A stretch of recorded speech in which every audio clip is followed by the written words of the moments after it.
उसको बोलते हैं पतिव्रता नारी। महाराज माता जानकी के उस दिव्य स्वयंवर में, उस धनुष यज्ञ में मिथिला सम्राट सबको आमंत्रण दिए मिश्रा जी, लेकिन अयोध्या को आमंत्रण नहीं दिए महाराज। यद्यपि अयोध्या के जो सम्राट वो कौन थे? चक्रवर्ती सम्राट। राजा के ऊपर महाराज होता है, महाराज के ऊपर धीराज होता है, उसके ऊपर भी चक्रवर्ती सम्राट होता है। तो अयोध्या सम्राट तो वो थे दशरथ जी महाराज, लेकिन इसके बाद भी मिथिला के राजा ने महाराज सबको आमंत्रण दिया, लेकिन अयोध्या को आमंत्रण नहीं दिया महाराज। तो इसका कारण कहते बोले भैया एक समय की बात है, मिथिला में एक महात्मा तप कर रहे थे, बैठे थे, ध्यान देना। और एक आंख से अंधा व्यक्ति, उसकी पत्नी उनको कहीं ले जा रहे थे, अपने उसके बाह को अपने हाथों से पकड़ करके। तो महात्मा के पास में आया अंधा व्यक्ति, और अंधा व्यक्ति का पैर टच हो गया, स्पर्श हुआ महात्मा से। महात्मा आवेश में आए, और महात्मा आवेश में आकर के शराब दे दी, अरे अंधा तुमको दिखाई नहीं पड़ता, जा तेरे पूरे अंग में कोढ़ हो जाए, कोढ़, और तेरा मृत्यु ठीक 7वें दिन में कोढ़ से हो जाए। अंधा की भारिया रोने लगी, पत्नी रोने लगी, महाराज आप कुछ कीजिए, क्षमा करिए, दया करिए। तब उस महात्मा ने कहा देवी ठीक है, इनका एक प्रश्न हो सकता है, अगर कोई स्त्री कच्चे धागा से कच्चे घड़ा को बांध करके कुआं से पानी निकाल करके इनको नहला दे तो ये दोष कट जाएगा। शर्त क्या है? कच्चा धागा भी और वह पात्र मटका भी, घड़ा भी कच्चा। ये संभव है क्या? असंभव है महाराज। शर्त डाल दी, कच्चे धागा को कच्चे घड़े में बांध करके कुआं से पानी निकालना है, या फिर धागा टूट जाएगा या फिर घड़ा टूट जाएगा महाराज, पानी आने वाला नहीं। सब लोग सारे महाराज थक गए करते करते। ये सूचना प्राप्त हुआ अयोध्या में, माता कौशल्या जी 16 श्रृंगार करके आने लगी मिथिला। तो कौशल्या माई की जो दासी थी, सेवा करने वाली दासी, बोली माँ हे मैया, हे राजमाता कहाँ जा रही है? अरे देवी बात ऐसा ऐसा है, वहां कच्चे धागा पर कच्चे घड़े को बांध करके कुआं से पानी निकालना है, ये करने के लिए जा रहे हैं। माता कौशल्या बोली, तो सहज दासी कहती है माता ये छोटे मोटे काम के लिए आप क्यों जा रहे हो? मैं जाऊंगी इसके लिए। अयोध्या की एक कौशल्या की सहज दासी कहती है माता ये छोटे मोटे काम करने के लिए आप कहां जा रही हो? इनको हमको दे दो, हम करके आ जाएंगे। महाराज ठीक है जाओ। अयोध्या की दासी आकर के कच्चे धागा को कच्ची घड़े में बांध करके कुआं से पानी निकाल दिया महाराज, और उस कोढ़ वाले व्यक्ति को नहलाए, कोढ़ ठीक हो गया। ये मालूम पड़ गया मिथिला के सम्राट को, भैया उस टाइम असंभव काम को भी संभव कर दिया अयोध्या वाले। अगर कहीं आज मैं अयोध्या को आमंत्रण दूंगा और कहीं अयोध्या के राजा राजकुमार नहीं आकर कहीं कोई दास को भेज देंगे और कहीं कोई दास धनुष को तोड़ देगा तो मेरी बेटियां जानकी दासी बन जाएंगे। इसलिए महाराज सबको आमंत्रण दिए, लेकिन अयोध्या को आमंत्रण नहीं दिया। सत्यभामा कोई ऐसी वैसी देवी नहीं महाराज। सत्यभामा अपने मन में अति प्रसन्न थी कि प्रभु आप मेरे को अपनाए हो। मुझे रास आ गया है तेरे दर पे सर झुकाना, मुझे रास आ गया है तेरे सर पे सर झुकाना, मुझे रास आ गया है तेरे दर पे सर सर झुकाना। मुझे रास आ गया है तेरे दर पे सर झुकाना। मुझे रास आ गया है तेरे दर पे सर झुकाना। मुझे मिल गया पुजारी, जय हो, मुझे मिल गया पुजारी, मुझे मिल गया ठिकाना, मुझे मिल गया पुजारी, मुझे मिल गया ठिकाना। मुझे रास आ गया है, जय हो, सर झुकाना। मुझे रास आ गया है तेरे दर पे सर झुकाना।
बंदगी से पहले मुझे कौन जानता था।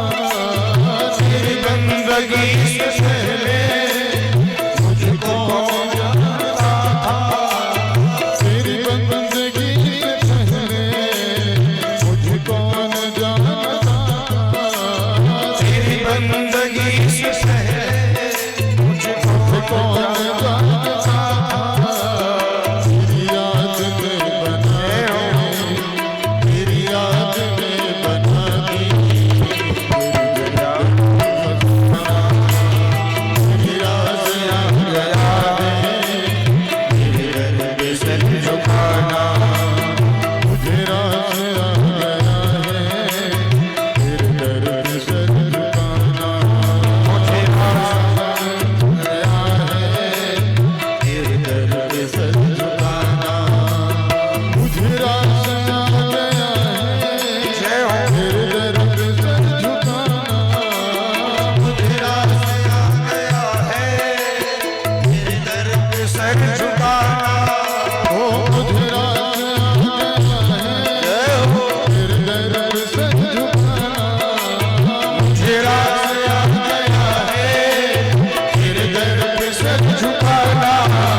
बिहारी लाल की जय हो।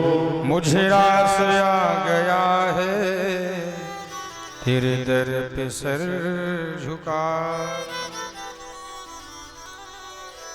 एक दिन की बात है, महाराज भगवान श्याम सुंदर द्वारकाधीश सत्यभामा को लेकर के महाराज कहाँ गए? भौमासुर को मारने के लिए गए। उस टाइम हर बार तो ऐसा होता था, भगवान सारथी बनते थे और अर्जुन इत्यादि महारथी बनते थे। आज सत्यभामा के आने के बाद भगवान महारथी बने हैं और सत्यभामा सारथी बनी है। भगवान ने कहा, बोले भैया जहां पर मेरा लीला चले वहां पर कोई दुष्ट का लीला चलना ठीक नहीं है। और भगवान ने कहा, बोले भैया मैं पृथ्वी में आया तो क्यों आया हूं? पृथ्वी के बोझ को हल्का करने के लिए। महाराज भौमासुर 16,100 देवियों को, राजमाताओं को, राजकन्याओं को बंदी बना करके रखे थे। प्रत्येक राज्य में आक्रमण करते थे, वहां के राज्य को जीत करके वहां की राजकन्या से कहते थे आपसे हम शादी करना चाहते हैं। तो कोई राजकन्या, कोई राजदेवी शादी करने को तैयार नहीं होती थी। ऐसे करते करते महाराज 16,100 देवियां इकट्ठा हो गए उनके राज्य में। सबको बंदी बना करके रखे थे भौमासुर। भगवान आगे बढ़े भौमासुर को मारने के लिए। पहले भगवान नष्ट किए भौमासुर के द्वारपाल को, उसके 5 सिर थे और भगवान उसको मारे तो भगवान का नाम पड़ गया, बोलिए मुरारी भगवान की जय। मुर नाम था इनका। इनके 5 सिर थे। श्री सुखदेव जी ने कहा, राजा परीक्षित भगवान भौमासुर को मारने के लिए आगे बढ़े तो सही, लेकिन भगवान भौमासुर के बीच में घनघोर युद्ध हुआ, लेकिन भगवान भौमासुर को मारे नहीं। राजा परीक्षित जी ने कहा, प्रभु कारण क्या है, मारना चाहते क्यों नहीं भगवान? तो श्री सुखदेव जी ने कहा, वाराह पुराण के अनुसार से जब भगवान वाराह अवतार लिए भगवान नारायण, तो पृथ्वी माता को भगवान अपने दांत पर स्थापित किए। भगवान जल से ऊपर लाए पृथ्वी माता को। तो उस टाइम पृथ्वी माता डगमग डगमग डोलने लगी। तो भगवान नारायण पृथ्वी से शादी किए और पृथ्वी माता का बेटा हुआ भौमासुर। मिश्रा जी, किसका बेटा हुआ? पृथ्वी का बेटा हुआ भौमासुर। तो पृथ्वी माता जानती थी कि हे नाथ, मेरे बेटा को मारने वाले आप ही होंगे। मेरे बेटा का मृत्यु आपके हाथ में लिखा हुआ है। इसलिए पृथ्वी माता हाथ जोड़कर के विनती की थी, प्रभु हे भगवान, आप मेरे से वादा कीजिए कि आप मेरे बेटा को नहीं मारोगे। भगवान नारायण ने कहा, चिंता मत कर पृथ्वी माता देवी, जब तक तू नहीं कहेगी मैं मारने वाला नहीं हूं। अगर तू हाँ बोलेगी मारो, तब मैं इसको मारूंगा। अच्छा, ठीक उसी प्रकार जिस प्रकार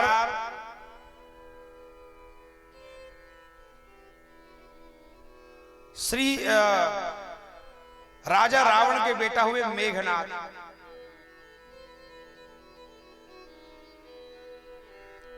ठीक उसी प्रकार जिस प्रकार शिशुपाल जब पैदा हुए तो 4 हाथ थे शिशुपाल के। कितने हाथ थे? 4 हाथ। तो ऐसा आकाशवाणी हो गया कि जिसके गोद में जाते इनके 2 हाथ गायब हो जाएंगे, वही इनको मारेगा। मिश्रा जी, छठी में चाय पीने के लिए सबरे लोग आए, सभी आए और सबने उनको पाया, खिलाया। भगवान द्वारकाधीश भी आए। किसके पास में? शिशुपाल के पास में। और जैसे भगवान अपने हाथ में लिए शिशुपाल को, तो